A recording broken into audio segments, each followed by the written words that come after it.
All right, so today we're going to be talking about Twixtor, which is a really cool plugin. I'm sure you guys, if you guys are either you guys are watching this and want to know more about Twixtor, or you're brand new. And luckily, I will be going through everything from start to finish, from the simple stuff to the advanced stuff that is going to be more at the end.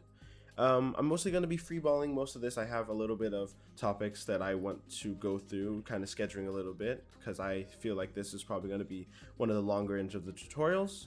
And if it is, I urge you to either go through the chapters that I've set up, or if I'm not able to do chapters, I will do timestamps in the description and in the pin comment, so that you guys can find exactly what you need. But I don't want to talk too much because I just want to get into this because it's going to be like, it's pretty big. So what is Twix?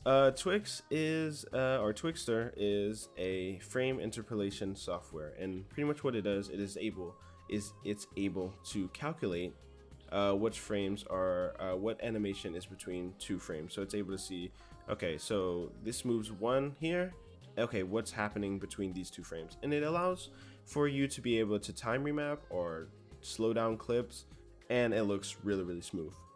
Most of the stuff that I've learned from this, or pretty much all of the stuff I've learned about this plugin, I've learned from Lolliger's post, which will be the top link in the description, of course, and friends I've met on editing friends I met on Instagram, like nebz and 745 hertz 75 hertz, man. I can't say his names, man. I can't numbers. Anyway, yeah, so pretty much we're just gonna get straight into it. So scene selection is a very important part of Twixtor, because it will either make your job really easy, or it will make your job way harder. You want to have clips that do not have too much movement between animation frames. I say animation frames because if I say between frames, like this not really animating here. When I say it, I mean the thing when it animates like this, right? So you don't want to have a lot of movement between these frames. The less movement there is between these frames, the better the Twix is going to look.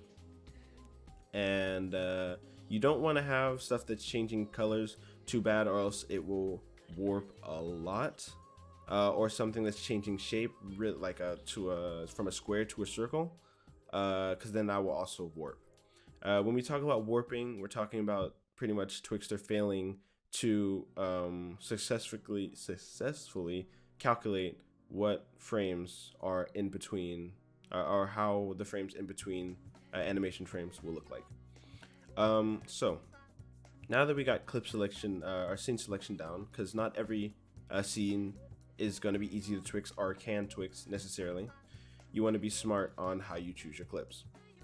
So now we go into actually Twixing. So what you want to do is you want to find the clip that you want to Twix, and now you want to see how many frames, how many times you hold control and to the right will it go before it animates. So I start here, I go 1, okay, there's no animation yet, 2, okay, there's an animation. Then I start over again. I say 1, 2. Okay, it's 2 again. And then 1, 2. And then it's 2 again. And for this specific clip, it's 2 throughout the whole thing. We're going to be explaining that first, but there's 2 other ways to do it if it is not constantly 2 or 3 or whatever throughout the whole clip. So I will be explaining that. But pretty much what you want to do is, now that you found what the frame rate of your clip is, you're going to take it, and do Control-Shift-C. Great. So you're going to want to name clip whatever you want, doesn't matter, but I recommend just calling the end of it, call it the name, and then call it main. Move all attributes into new composition. There you go. And I like to do this. You don't have to do this, but I like doing this. Go to where you know where you want your clip to end, or where you want the next clip to start. Control-Shift-D, delete, boom, cleans up your timeline, looks a little bit nice. Do the same thing here. You comp this one, Control-Shift-C, delete this, and this one you're going to want to call Twix. Have the same, move all attributes into new composition. Oh, my bad. Yeah, you want to probably do this because I like doing this. So I move it to the end of the clip, do the same thing, call it Twix, my bad, and then Control Shift D. Yeah. And now what I like to do, like I said, I like having my timeline to be a little bit clean. I just press in because now I'm able to just preview my clip over and over again, and it won't like keep going, and I don't have to drag it like every time and press space. So it's very very simple. So now we know. Oh my God, voice track. So now we know that that our clip animates every 2 frames. So you're gonna want to go Twixtor and slap on Pro. If you've noticed, I already have presets for this, and I will explain that like right now. So you don't want to do this process each and every time. So what you do is you make presets, because most animations work in 23 or pretty much around 24 frames. We're just gonna call this, and it's easier to have presets. So pretty much what you want to do is you want to go to composite settings, figure out what the frame rate of your clip is, which should be the same as the composition. I think it's called composition. Yeah. You want to copy this and slap this into here, and since it animated every 2 frames, you want to put your divided sign in, which should be on your numpad, or is I think it's a shift. I'm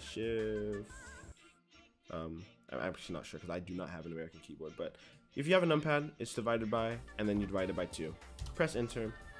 Now you've told Twixtor that it animates every 2 frames. You want to have the motion vectors on best, contrast on edge and hands, blend on blend or motion weighted blend. It really doesn't matter.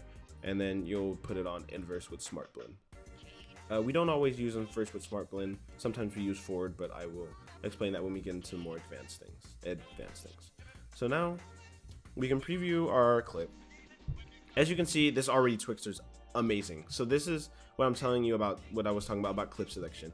If you have good clip selection, you don't really have to do any work. Like you could Twixtor this, do some time remapping, and boom, you have a nearly perfect Twix clip.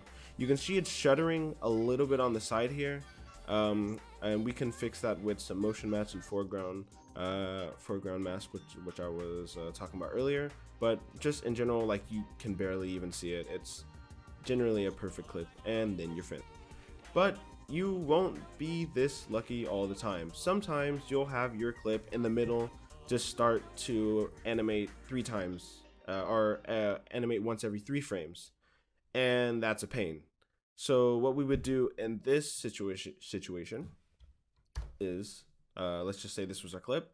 We would see it starts animating every 3 times here. Now we would go to whatever it started, Control Shift D. Then we would do the same process on this one, put it to divided by 2 up in here. Then we would go to this one and then say 23.976 divided by 3. And then you would get a frame rate that looks like this. Usually it's either twice or 1. It's either animation every frame, animation every 2 frames, animation every 3 frames. So you make, if you guys don't know how to make a preset, it's really simple. You just slap it on, do what you need to do in here, make sure this is highlighted, animation, save animation preset, and then save it to, wherever in here. It should automatically have animation presets that's in here. Great.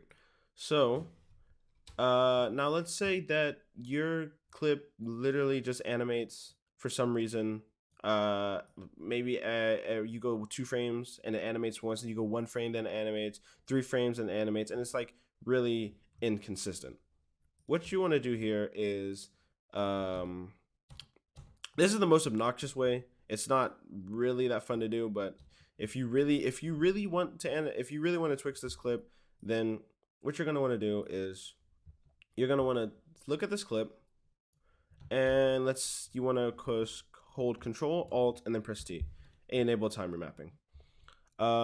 So now you have it where it's supposed to be. Good. So you go 1, 2, and now it's animated. And then let's say we go, then we go 2 again, and it's animated. So you want to go to every frame that it animates, or that it moves, and then you want to press the time remap key. So you're gonna want to do this throughout your whole clip. I'm not gonna do it throughout this whole clip, but you pretty much want to do this throughout your whole clip. figure out every frame that it animates, and then yeah, press the keyframe. Then what you're going to want to do is want to slide these all the way here. So what we're doing now is we're making the clip force animate itself, have an animation frame every single clip, which will mean that when we add the Twixtor, we can just add the 23.976 because it animates every single frame. So once you do that, you're gonna wanna, let's say this was our clip, boom, we do that, and then we wanna comp this Twix, move all attributes into new composition, and you can call this clip selection force or whatever your name is, and then force, boom. So now we have this clip, and this clip is naturally going to look a little bit janky because the animation is happening faster than it should be. What you can do about that is after you add this, which like I said, I recommend having an animation so you can just slap these on. It takes like 2 minutes to do, and you'll be able to probably follow the tutorial way faster. So you just slap it on there, and then now it should, the Twix, you won't be able to see the Twix warps because it's moving at every frame, but now you would comp this, and then you can call this pretty much whatever you want as long as you know what it is. So we're just gonna call it this time remap, and then we go to where it is. The way that you can fix this looking unnatural would be to why can't I do this? Would be to Control-Alt-T, and then you can move the time remap. You can move the time remap longer so that the animation looks a little bit more like slower, like it looked in the original. And then what you would do is you would go back to your main here, and then you would time remap this to whatever you wanted to, make it look cool, make it look smooth or whatever, and play around with the time remap and stuff like this. And then you would get like a different looking clip that would move to the music or whatever you're moving to. So that's pretty much that's everything down around how to Twix. Like, that's it. If you just want to Twix your clips, then that's all you need to do. Now let's say that was your clip.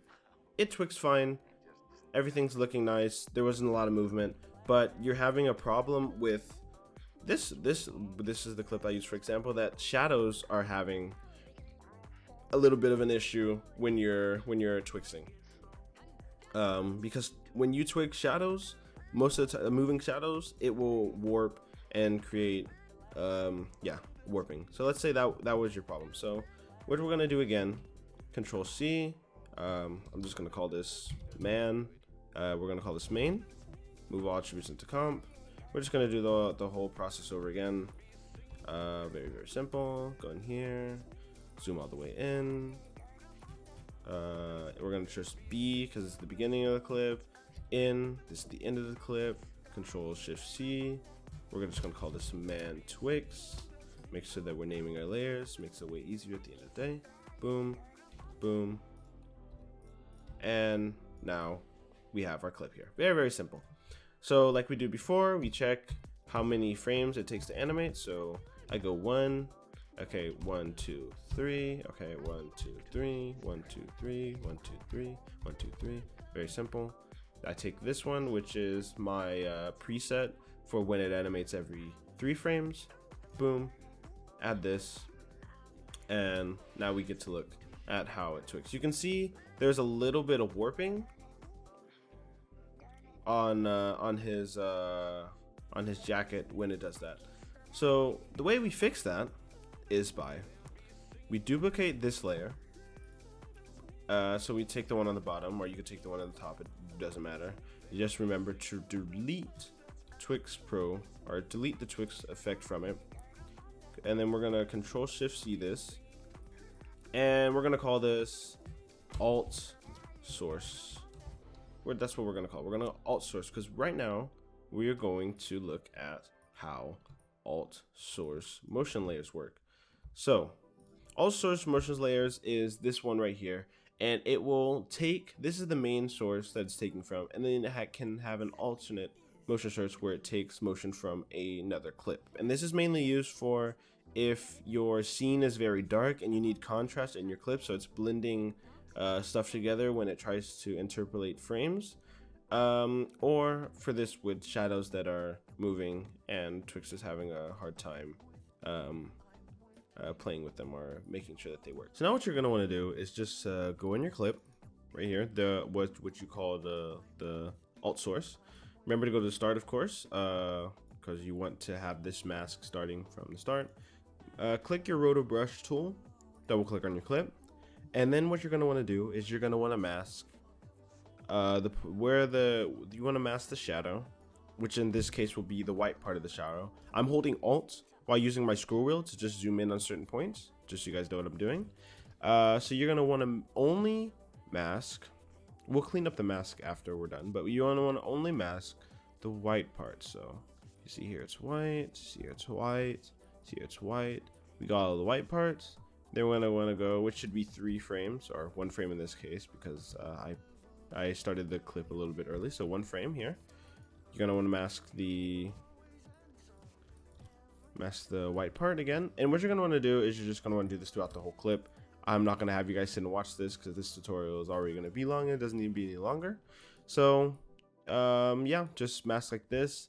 If you're not really sure how to use the roto brush tool, it's kind of simple. If you didn't get it from this, then you can always watch a different tutorial. But yeah, so you're gonna want to mask this and go 3 frames and then mask this. You're gonna mask only the white part, and yeah, I will see you guys when I get finished with this.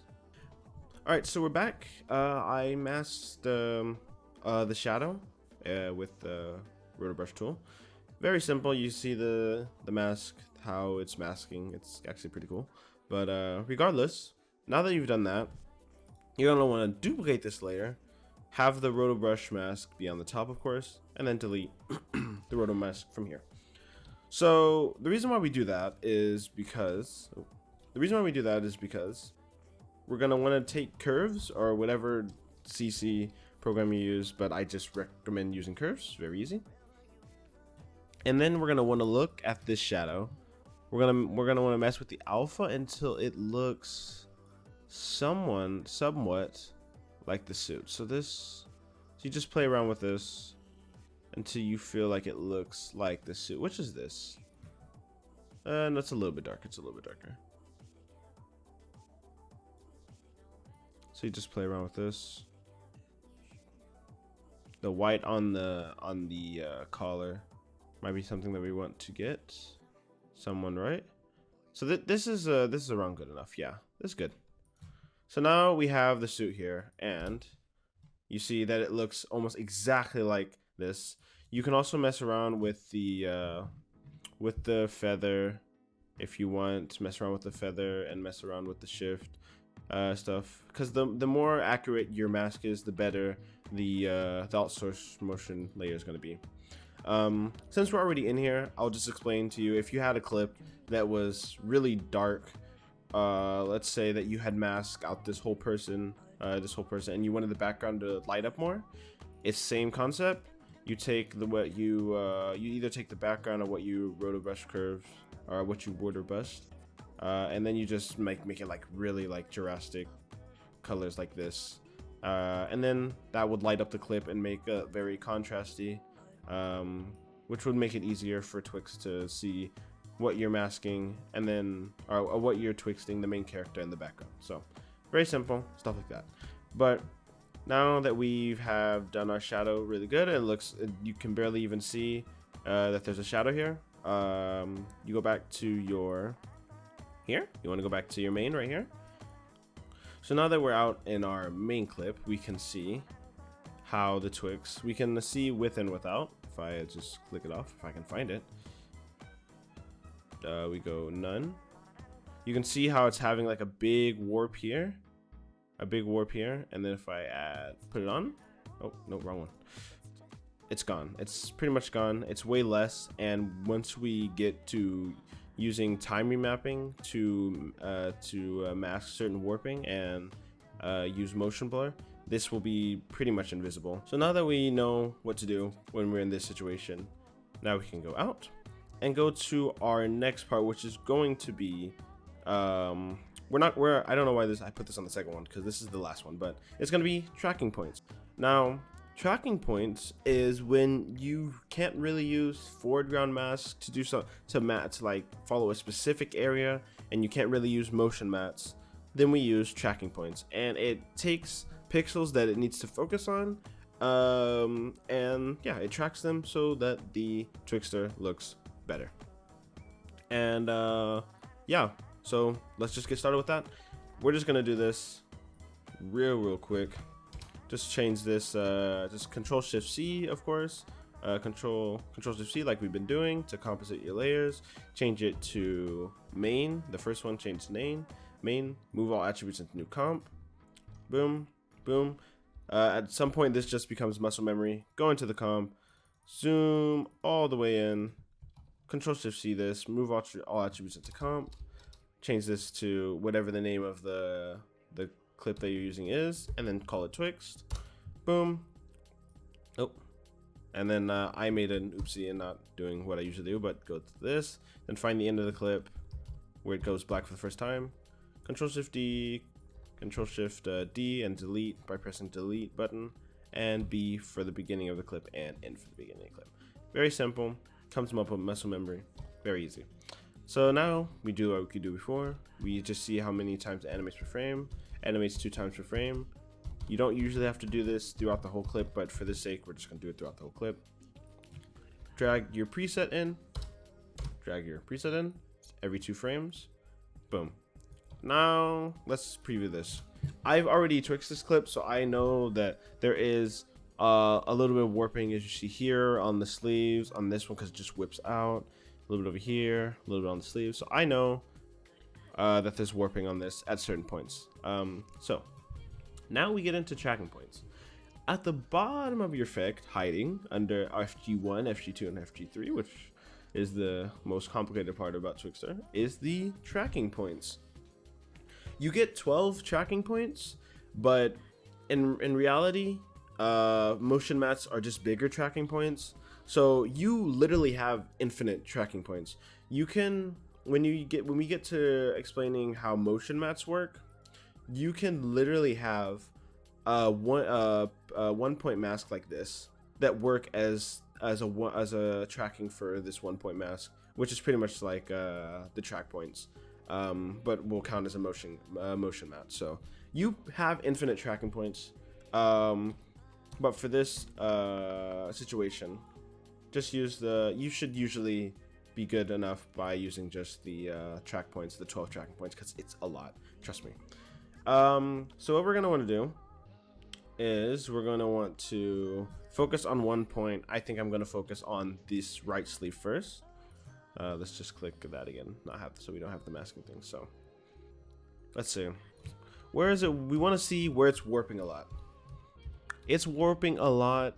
It's not warping too much on the arm. It's warping on these 2 sides of the sleeves. So now that we know that, we're gonna probably use 2 tracking points. I think 2 tracking points is good to use for this. So we're gonna push use, 0.1 use, 0.1 position. We're gonna click these on, and then 0.1 use and 0.1 position. Now what we're gonna want to do is go to source. We don't want to Twixtor, or we don't want to add tracking points on when we have Twixtor output enabled, because then it will naturally move every frame. And then we're not really sure like how to space our keyframes. So we go to source, and then press U to reveal all keyframes. Zoom in so you can see.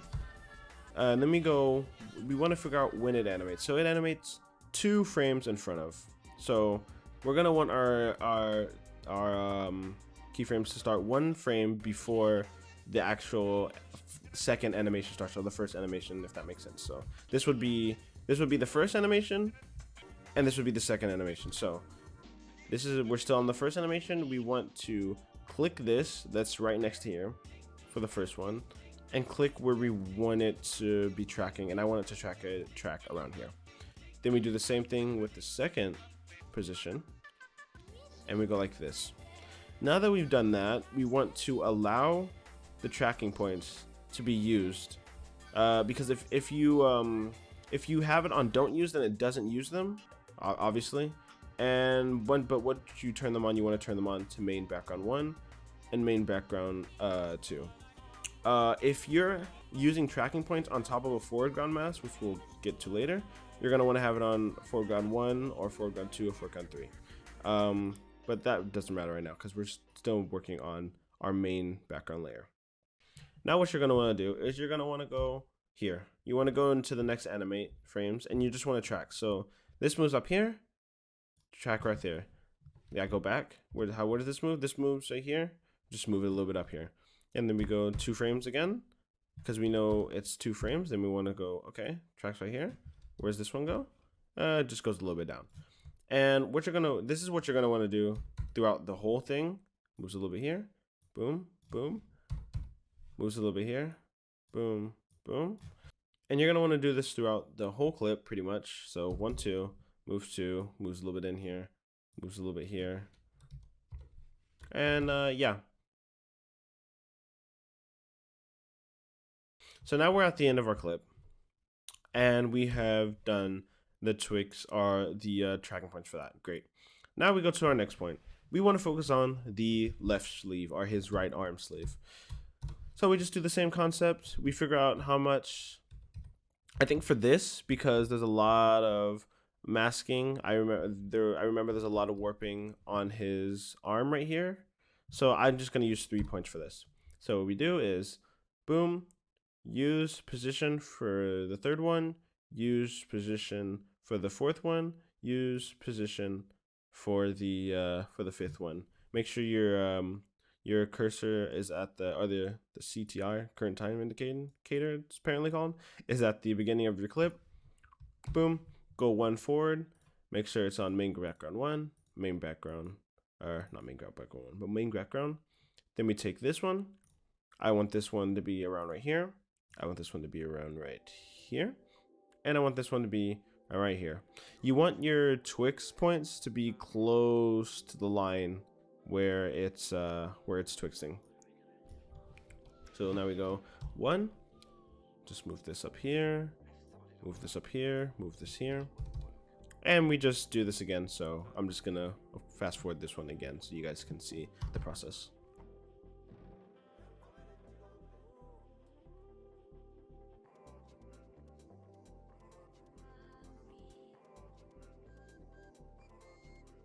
Now that we're done with that one, we're going to want to focus on what we saw was twixting a lot before, which was the collar. So for the collar, I'm thinking that I'll probably use around 2 for each side of the collar. So I'm just going to multitask and do both collars at once because I want to. So since we're going to be using 4, we go to the start of our clip again. Use position, use position, use position, use position. Go 1 forward, and we press main background layer, main background layer, and main background layer. Very easy. We go to and then we make sure to. I'm a little bit ahead of myself for some reason, but of course we have to remember to put it where we're going to want to focus. So the collars are going to be right here. Here. Make sure that you don't want to misplace the wrong one, so make sure you keep track of which point you're using for what. And you can also see the colors and the small colors here. So then I have this one and this one, which should be my 6 and 7. Then I go to 8, and then I go to 9. Push right here. Great. So now that we have the points that we're tracking, we just go to the next frame that animates. Not really too much animation here, but we still want to move it to make sure that there's movement happening. So like this and like this, and then of course fast forward again, and yeah, so you guys can see the process.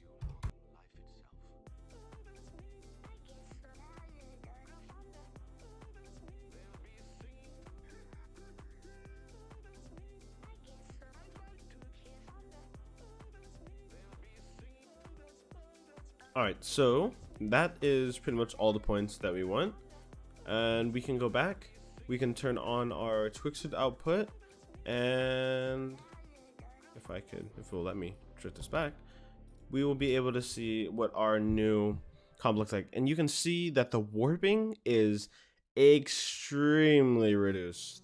I can't really show what it looks like before because it's not possible to turn off the tracking points, but you can see here that the warping is greatly reduced, and once we add motion blur, I can promise you that the warping on this is like it's so extremely reduced that it does not matter. You can see there's a little bit of warping on his hat, so if you really wanted to remove all that, you would do the same process that I just did on his hat. So now we're finished with that, we're gonna move into the next big topic, which is going to be mats and foreground masks. So now that we've done tracking points, and we've done alt source motion layers, and we've done clip selections and normal Twix, it's time to get into the advanced stuff, which is the most time consuming, of course, because it can't be harder and take less time, because I guess that's just not how it works. So we're gonna get into mats and foreground masks.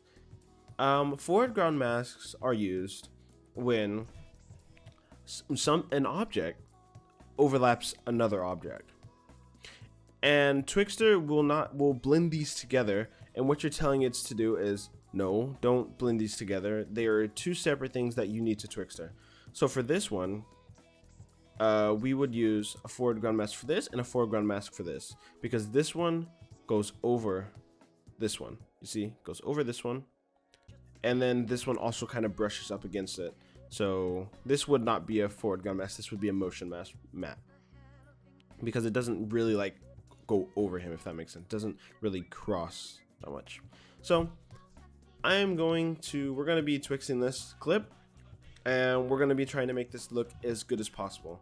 So we're just going to do the same process over, or as before. Twix main, move all attributes into comp. Very simple. Delete, moves to the end of the thing, go zoom all the way into our clip, if it'll let me.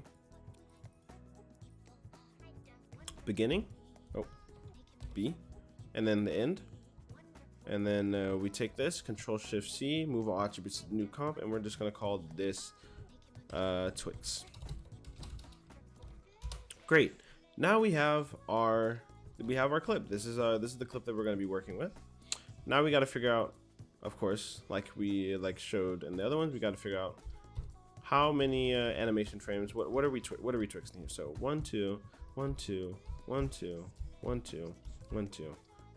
It's 2 frames every single thing. If you really wanted to, you could go throughout the whole thing, but I already know that this is 2 every frame. That's the good part about staging the tutorial. I already know pretty much what clips I'm going to be working with, and of course I wouldn't choose anything too hard to make it too hard on myself. So as you can see here, that warping, it's like, oh my god, ew, what's happening? That's what I was talking about. Because this goes over this, it ruins the whole thing. So now this is where foreground masks come in handy. So now it gets really fun. So we're gonna want to duplicate this layer, delete Twix Pro from it, like we did when we were doing the alt source motion layers. Control Shift C this, and then we're gonna want to call it the name of like we've been doing, the name of the clip, so we know what foreground is, and then FG1.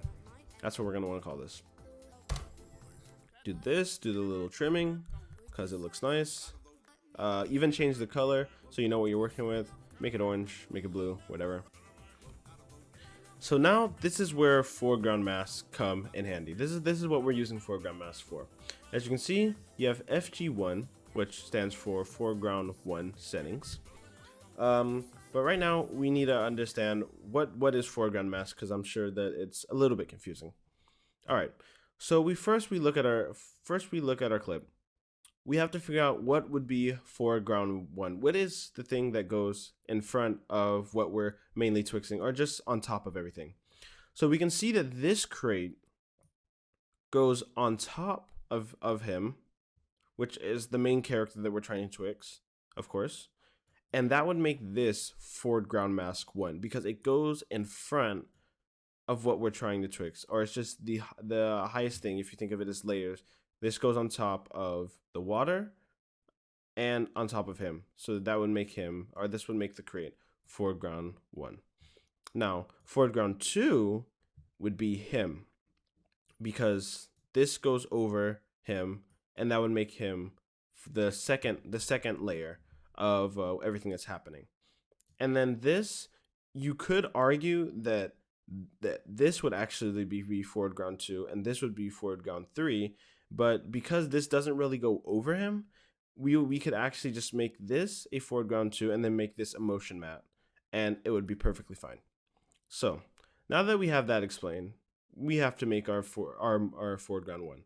And this, I recommend, I'm going to go through the first mask or two, but then I'm just going to either speed it up or just clip to where I'm finished, because this is the part that takes a long time, because we actually have to mask this frame for frame. Like, we have to use the pen tool and mask every single frame that we want to focus on. And because this warps just a little bit at the start and at the end, we're gonna want to have the Foreground Mask be at the beginning, start at the beginning, and then end at the end of the clip. Sometimes you don't really have to do this. Sometimes, let's say if it wasn't warping here, then you could just end the Foreground Mask here, and then you would be good. But for this case, we're gonna mask the whole motion of this crate. So now you want to go here, and you're gonna want to zoom in. I'm holding Alt N while I'm zooming in, and the more precise your mask is, the better your Foreground Mask is going to be. And you're going to want to try to use as little amount of keyframes or mask points as possible, so it's easier to animate, so you're making the job easier on yourself. So you want to go right across these black lines, making these masks as good as possible.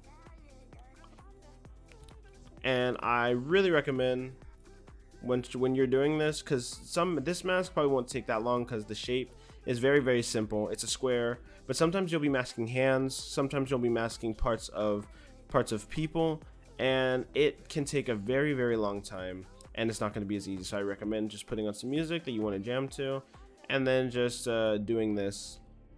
And yeah, so now we have our first mask.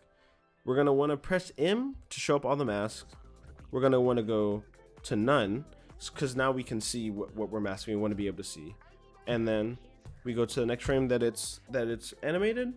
Then we go to our mask. So in this case, I think I did make a little bit of mistake, because I can see that there's a little bit of an extra edge. So what I would want to do is I want to go back to here, and because this is the first mask that I'm doing, I can press M to pull up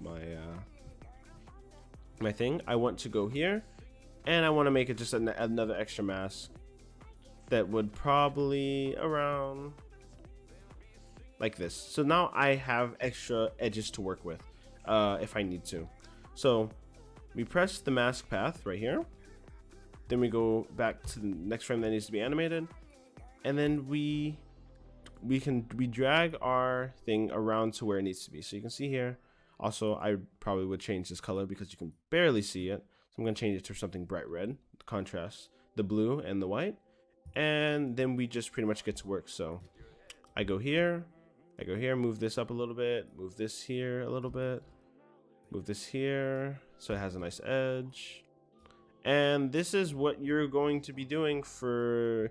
I've spent up to around like 2 hours on one of these, but that was also on a little bit of a complicated character, but it turned out really good.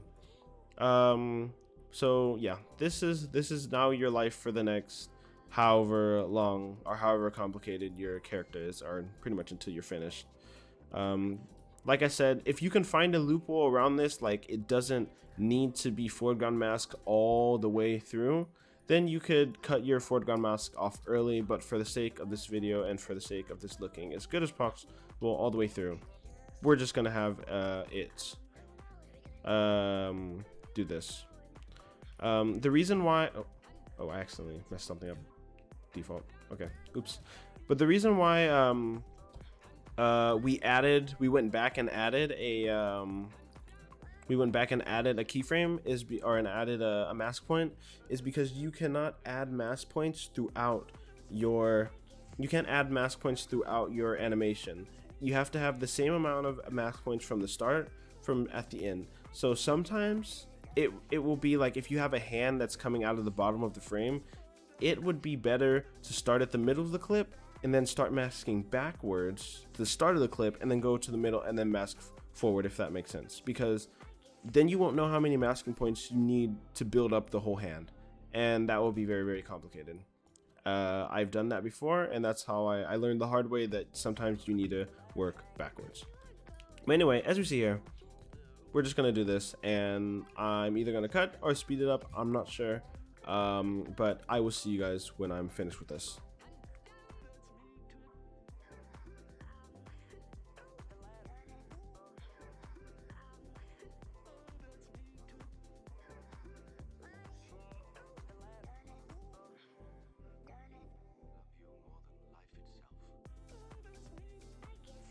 Alright, so now that you're finished with this mask, this should be the whole Foreground Mask, and it should look like this.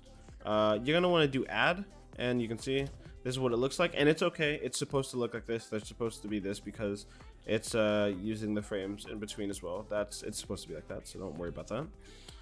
You want to take this, and you're going to want to copy this. Make sure that this is on add. Very important that this is on add.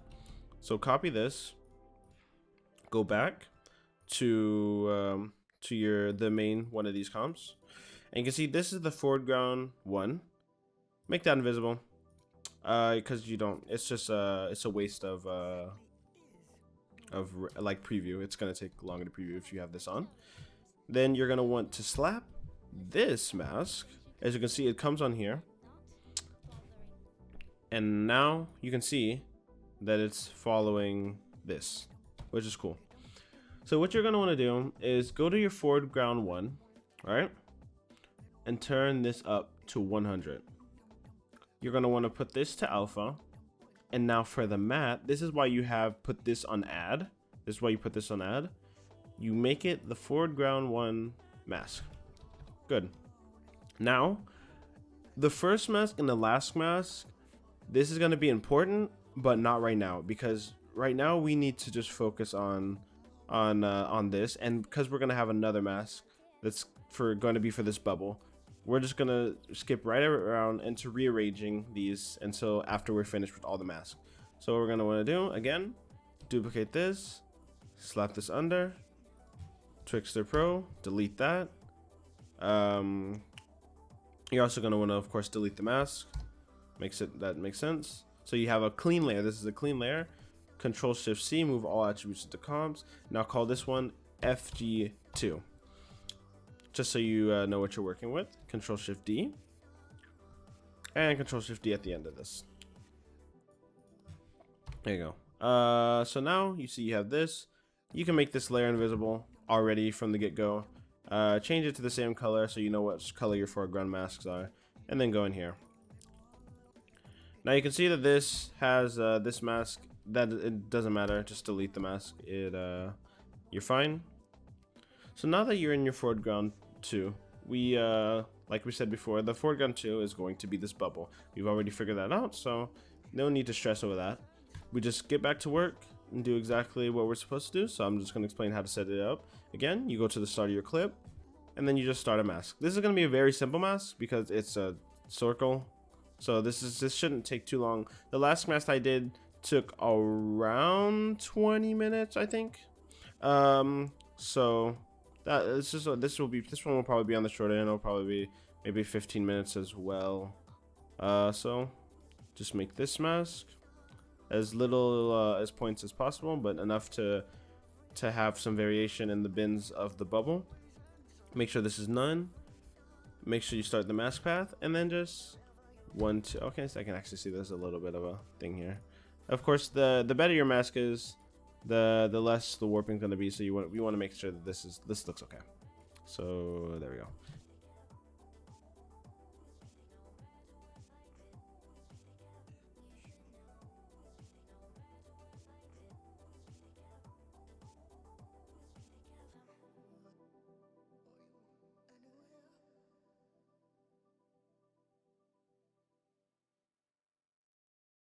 So now we're finished with also the foreground 2. As you can see, maybe at the end I was like struggling to make this little curve work, but I figured it out.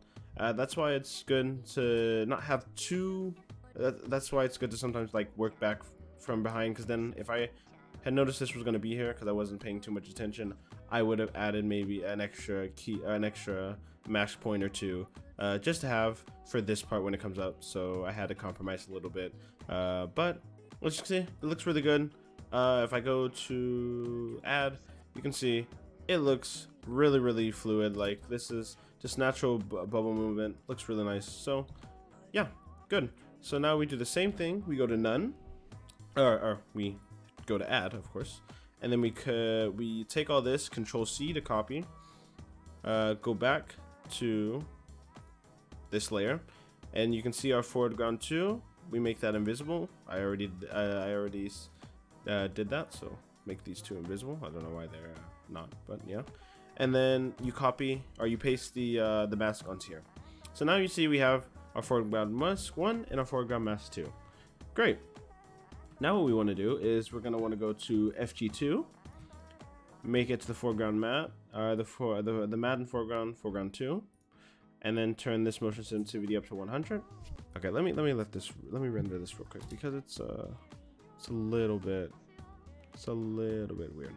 And this flickering like this because I didn't set this to alpha, because I'm not very smart. I'm not too smart. So make sure to set this to alpha, or else you're gonna get something like that. So let's have this render real quick. As you can see, the warping is already like way less, but so hopefully we can preview it now. You can see the warping is way less. But now that we've done that, we've done all our foreground masks for this clip. So foreground mask is this one. I'm just gonna explain it real quick again. Foreground mask 1 is this one, because it's the highest in this, and it goes over the person that we're trying to mask. So this turns into foreground 2. So this goes over this. So this is foreground mask 1, and then this is foreground mask 2. Great. Now we get into the fun ones, because these ones don't take time at all, because these ones don't have to look nice. They can just be like literally whatever. So what you do for these ones, so these are the fun ones, because you go first, you make sure your thing is on source. Good. Now you just take the pen tool, and then you get to have fun with these. So you get to see, okay, this I want to mask this. This is why I was calling them like big masks, big Twix, or big tracking points, because you can literally just go like this. Like, it's fun because it's easy.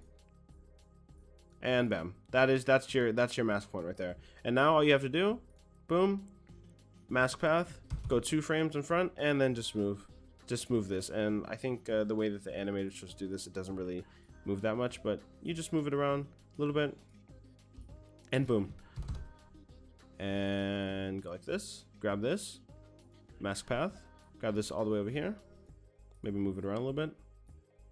Boom, that's your mask for this one. All right, so yeah, like I was saying, just mask this, and I think the next frame is going to be totally out of frame. So what we do when we're no longer using a mask is Twixtor will accept these as not being masked when the mask opacity is down at 0. So instead of me having to move this out of frame, I can go to here, turn the mask opacity from 100, and then go here and then turn down to 0. So like I said, when it's down to 0, it no longer uses this mask. So very easy stuff. So we just do the same thing with the mustard. I'm just gonna do these. I don't think I need to skip or anything because these should be really, really fast. So just to show you how to do them, very, very, very simple. You don't even have to. It doesn't have to be specific at all. Like just boom, there's your mask. It's a very smooth and a nice looking mask, and that's enough for Twixtor to know what you're twixting. So yeah, 2 in front. This one rotates a little bit, and I choose blue again because I'm bad at choosing colors. And boom, boom, boom, boom. Don't want it to go out too much of the frame, out of the thing, but there we go. I think the next frame it just moves totally out. Yeah, so it's out. So then we go here, and then we turn the mask path to 0. Oh no, not mask path. We turn the mask transparency to opacity to 0. There you go.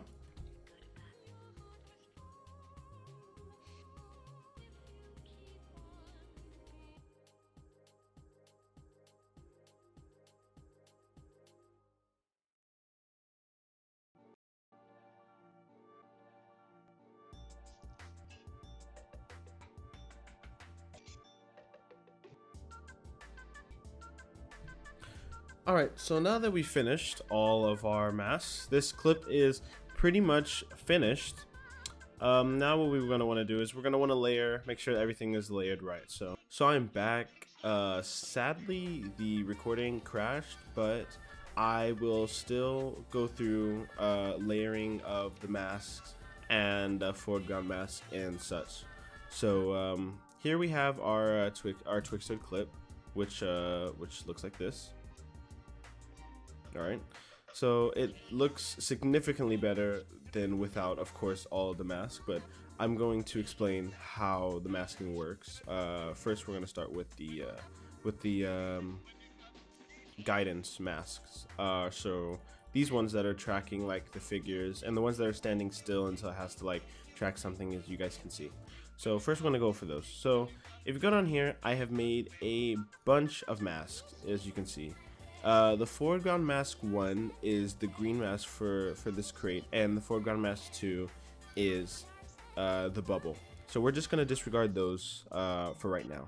Right now we're going to look at mask 3 to 11. So if you notice here, so this mask, it's not really being used right now.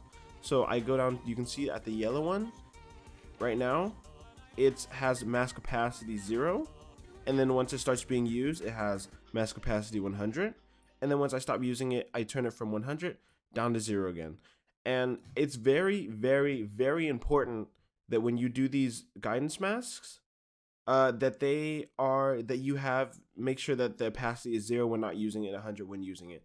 Or else it will be tracking nonsense, and it will mess up the tracking for the object that you're trying to track. And it will generally just mess up the Twixtor in your whole clip. So remember, when you're finished doing these guidance masks, make sure, if it's in the middle of the clip, make sure that the opacity is turned down to 0 and then up to 100 when you're using it, and then make sure to just turn it off when you're done using it. So kind of like flipping on and off a light, just to make that a habit.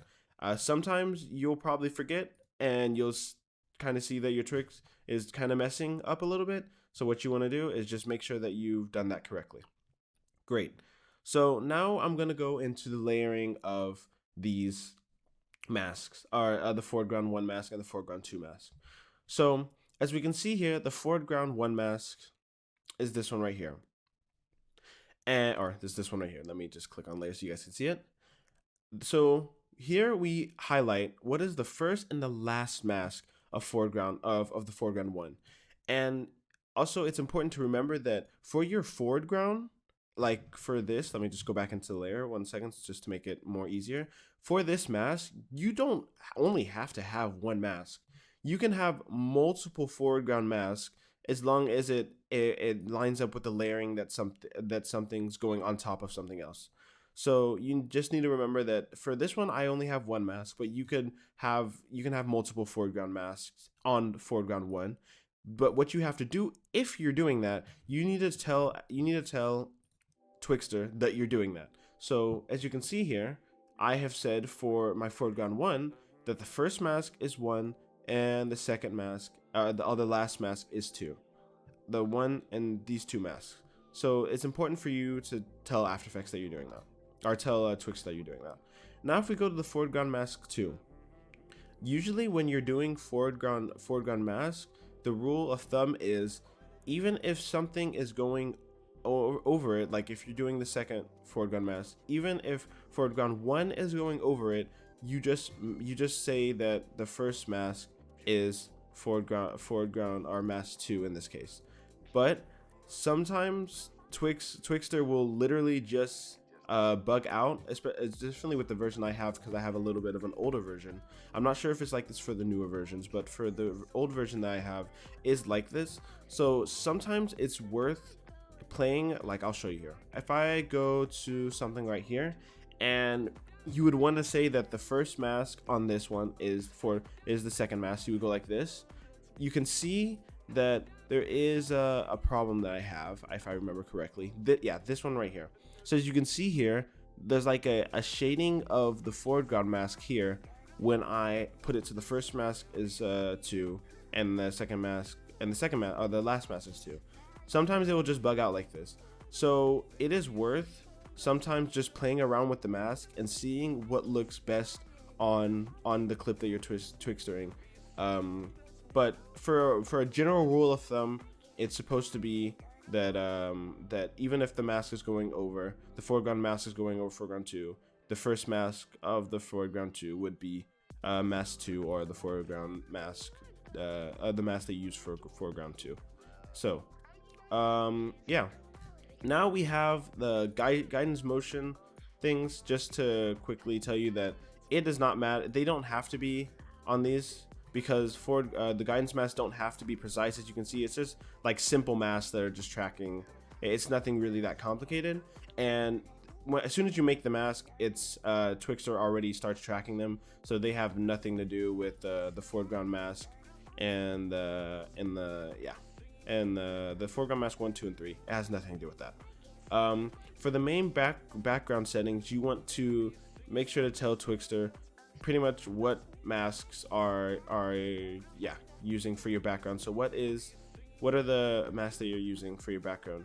Pretty much it's as simple as that. So usually it would just be your foreground mask that you have as that. If you can actually just see here, if you go to background Twixtor, which is pretty much the main background, you can see that it cuts out this, and it's showing you, it's showing you everything that is Twixtored in your background, which you're using also guidance masks to specify what's being masked.